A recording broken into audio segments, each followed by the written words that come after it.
Hello everybody and welcome back to the Backlog channel. Today the Switch has just hit its 8th birthday. Not today exactly, but a few days ago the Switch has now been the longest running Nintendo console in a matter of years of all time. It has ran the longest amount of time without a successor coming out. Now, I personally don't think Nintendo expected this to happen. They probably were planning on releasing a successor, whatever it might be, sooner.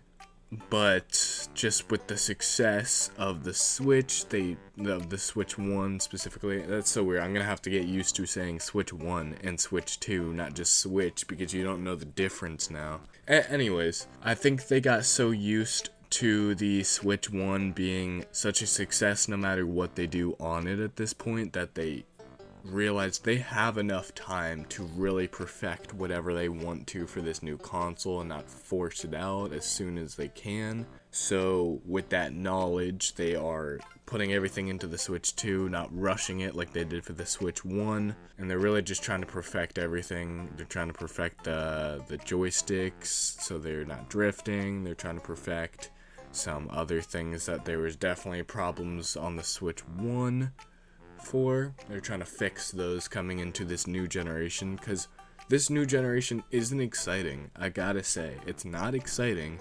Besides the fact that it's a new console with new software, we're restarting a generation, so we're coming into the fun part of a generation again, not the tail end of a generation. But besides that fact, this is not an interesting generation. It's not going to be an interesting launch and kind of see how people see it for the first week. I mean, it's exactly what it looks like. It is a Switch 1, but better in every way. So they really have to focus on fixing the problems the Switch 1 had, since there's no real gimmick to hide any imperfections, because people are just going to look at, can this system play new gen games? Can it play your GTAs or your Elden Rings? That's what people are gonna look at for this console, and I feel like a lot of that is going to come down to the Switch 2 Nintendo Direct on April 2nd, which is 27 days away from now. We are less than a month away from this Nintendo Direct. It's been a long 65 days since the Nintendo Direct got unveiled during the Switch 2 presentation kind of showcase that was like a minute long, not really showing anything besides the Mario Kart little teaser. I just wanted to sit down and kind of lay out how I think Nintendo is going to unveil the Switch 2 and kind of show it off, what they're going to do for the Switch 2 Direct.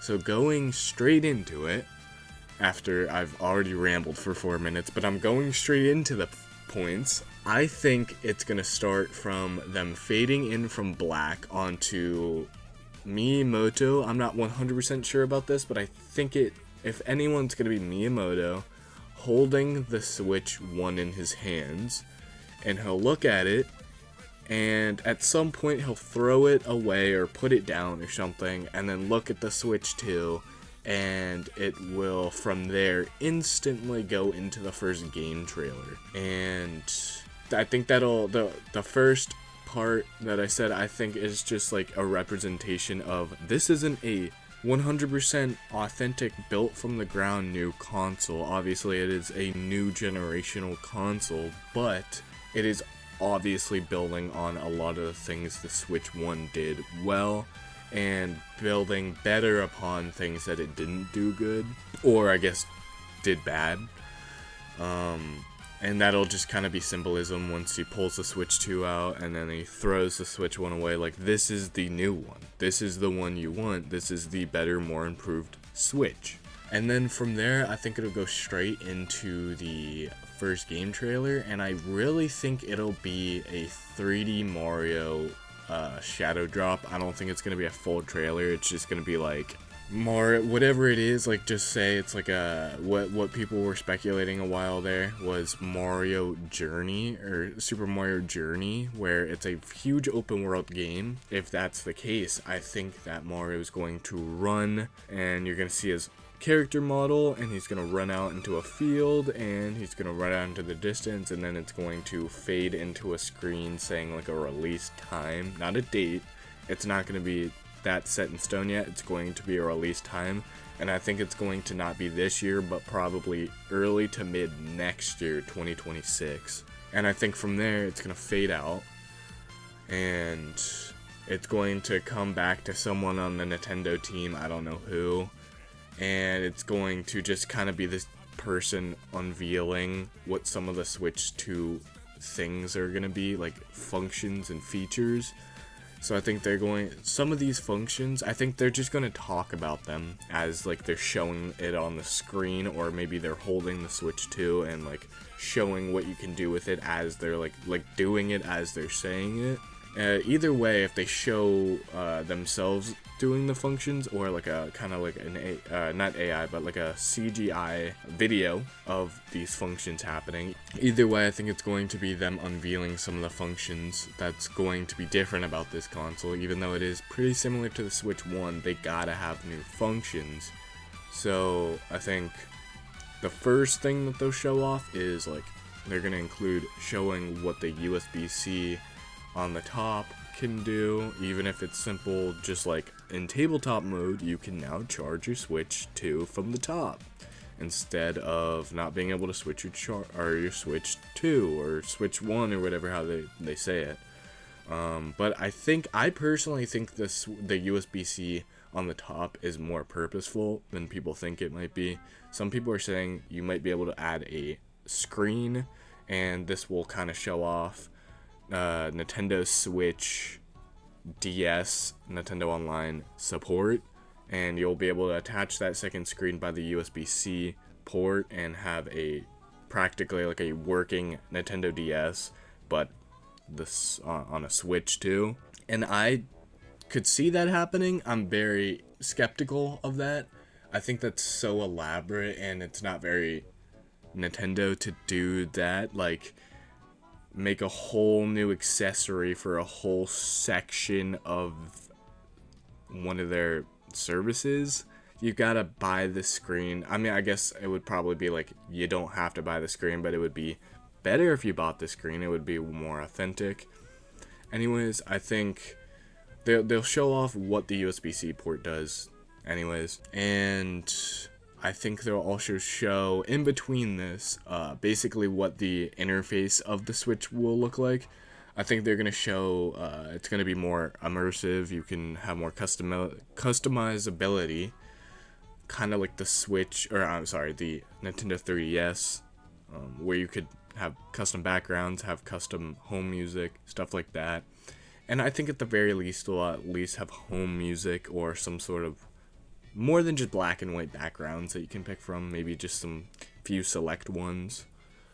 And then from there, I think they'll also show that the eShop is not the same eShop from the Switch 1, but is going to be a new and improved eShop, and it will be its own store page. I think how they're going to do this is they're going to have two separate eShops. They're going to have a Switch 1 eShop for all Switch 1 games so they don't go extinct, all the indie games, all the just anything from the Switch 1 eShop that you can still see on the Switch 1. That will be its own app. It will be just the Switch 1 eShop, just brought over. And I think a second eShop will be open for the Switch 2 games, digitally, physically, stuff like that. And yeah, I think they're just going to show how it's not laggy. It's built off a different engine that will make it not laggy, and kind of more of a better sorting system, more of a filter, stuff like that. And then from there, I think they are going to end it with what the C button does. And I specifically think this is going to bring up a cursor for the mouse. I think it's just going to be a way to switch in between. That does also not work in some instances because it looked like you could use both Joy-Cons as your mouse, or in one or the other, or both, I don't know. But the C button's only on one controller. So we'll see what the C button does. I personally think it'll just be a way to switch between mouse support and controls. So moving along from the kind of software presentation of what they're going to do, I think it's going to move on to another trailer, and this is going to be the first actual full gameplay trailer for any game on the Switch 2, and I think it's going to be the Mario Kart X trailer. You heard me, Mario Kart X. So let's first talk about, I think it's going to be called Mario Kart X to divert any confusion for what this game is. Now, Mario Kart Tour came out, and a lot of people think, since that game came out after Mario Kart 8, and that was kind of this generation's Mario Kart, since Mario Kart 8 technically was a Wii U game, and there was no official Mario Kart game for the Switch 1, people think that Mario Kart Tour was Mario Kart 9. And a main series game, it was Mario Kart 9. So, to build on that, calling Mario Kart for the Switch 2 Mario Kart X, yes, it means 10, but it doesn't always mean 10. Mario Kart X could be the same as 8, where the 8 symbolized a figure 8 track. Mario Kart X could symbolize something and technically be the 10th game, but to those people that don't recognize it as the 10th game, it can also be a symbol for something. So I think Mario Kart X is just the best, least confusing name for a new Mario Kart. And to build on that, why I think they're going to put the Mario Kart trailer straight in the middle, and why do I think it's going to be the first actual gameplay trailer for the entire Switch 2. Let's just look at the Switch 1. What was one of the first games they showed off for the console? Mario Kart 8 Deluxe, right? So I think they're going to follow that trend, especially if you take into consideration that Mario Kart 8 Deluxe is the second most sold Nintendo game of all time. It has outsold, I'm pretty sure, Mario Brothers, and it is only being outsold right now by Wii Sports, which was a pack-in game that you got for free. Now, yes, there is a little bit of pack-in syndrome for the Mario Kart 8 Deluxe, but it's a lot less, and you gotta go out of your way. It didn't come with every single console, it came with a select few. I think Mario Kart is Nintendo's main money source at this moment, and it would be absolutely insane to not show off more of the Mario Kart that they teased in the show-off trailer for the actual trailer for the Switch 2 in this presentation. And people are just as interested, if not more, in the Mario Kart game that's going to be coming out for this thing than the actual Switch 2. So, I mean, and putting it straight down the middle, like, it's not like it's a new release, like, trailer that we've never seen before. We saw it 2 months ago already. It's already been 2 months since the first presentation. That's crazy. But Mario Kart was the first game. We've already seen it. We've already seen that it exists. It's not going to be a reveal trailer. It's going to be just a trailer for something we already know exists. So it doesn't need to start the presentation. Ending the presentation with just a Mario Kart game that we already know exists wouldn't work either. So I think putting it straight down the middle of the Switch 2 will keep people interested to see this. It'll keep people's attention. And yeah, I think it's just a perfect place for it. And it will be a full gameplay trailer, because another teaser would just be dumb at this point. And next up, I think out of that, I think someone's going to come on screen and verbally say that specifically Legends ZA, so Pokemon Legends ZA, and Metroid Prime 4 will be both launching on the Switch 1 and the Switch 2. I don't know if it's going to be during the release date of the Switch 2. I don't think so, because that'll take away from, a new experience of Nintendo. You're going to have multiple Nintendo franchises competing against each other. That doesn't make sense. So it makes the most sense to say they're gonna come to both consoles, but not right now, like a little bit later, maybe towards the end of the year.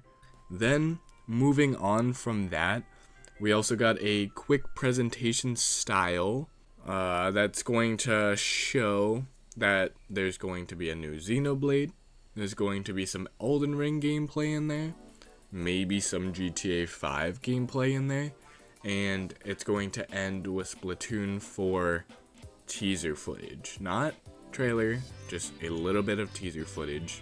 And yeah, I think these are all games that obviously are going to happen. There's obviously going to be a new Xenoblade for this new console. There's obviously going to be a Splatoon 4 game that releases for the console probably earlier in the year, I would assume. It's been a few years since Splatoon 3 came out. And just in the middle, they've got to kind of keep the trend of what they did for the Switch 1. They got to show off that this console can play new gen games. And what is the best way to do that? Showing Elden Ring, the biggest game of, I would beg to differ, this decade. What game is bigger than Elden Ring in the decade of 2020 to 2025? Half a decade already. Elden Ring is the new gen game, and showing that new gen game that obviously very easily could not play on the Switch 1, playing on the Switch 2, especially fluidly, kind of like how they did with Skyrim for the Switch 1, will really show its power and what it can do, and just show Nintendo is taking that leap into the new generation of games. Also, GTA 5, that is the second biggest game of all video game history time, and showing that huge, ginormous game that has evaded 2 Nintendo consoles now will be coming to the next one. It just shows a very obvious, like, GTA 5 is on everything. It's on Xbox 360, it's on PS3, it's on Xbox One, it's on PS4, it's on PS5, it's on Xbox Series S, it's on Xbox Series X, it's on PC. It's literally playable on everything except Nintendo hardware. And I think it's finally time that this humongous game, only beaten by another humongous game, Minecraft, is shown everywhere. It can be played everywhere. I just think it's really important to show GTA 5 finally. And this isn't to say that it couldn't have played on the Switch 1. GTA 5 had the same power as an Xbox 360, if not kind of close to a PS4, but kind of in the middle there. This would be one of the nicer versions, a very nice, refined version of GTA 5 for the Switch 2. Next up, moving from that just real quick presentation style of a few games that don't really need to be shown off. They're not new concepts or new games that are not new concepts of games that are need to be fleshed out past a trailer, and just, we know what GTA 5 is. We know what Elden Ring is. We don't need full trailers for those. Those games already exist. They have for a while now. So I think just putting those in a real quick presentation would do the trick, but then moving on from there, I think someone will come out and they will say there's just one more announcement. Just one more announcement to end the show. Then the screen fades to black, and you hear noise that sounds all too familiar. And bam! Footage for a new Zelda game that looks good enough, obviously, pretty good for the console, but not complete yet. And I think it will be a really quick snippet showing off a Zelda game. It won't show a date, it won't show anything. It will just show what the next Zelda game will look like very, very, very briefly, and then boom, trailer ends. I think that is the best case scenario for this the showcase of the Switch 2. I definitely could be missing some things in here. These are just simple not presentations. These are just simple observations based on things I've seen before. They could throw a curveball and do a completely different type of showcase that they have ever done before.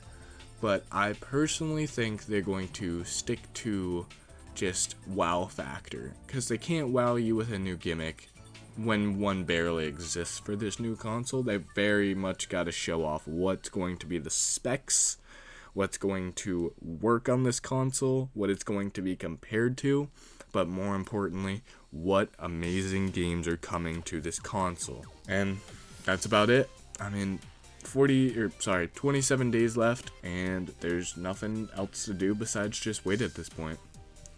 And that's about it. See ya.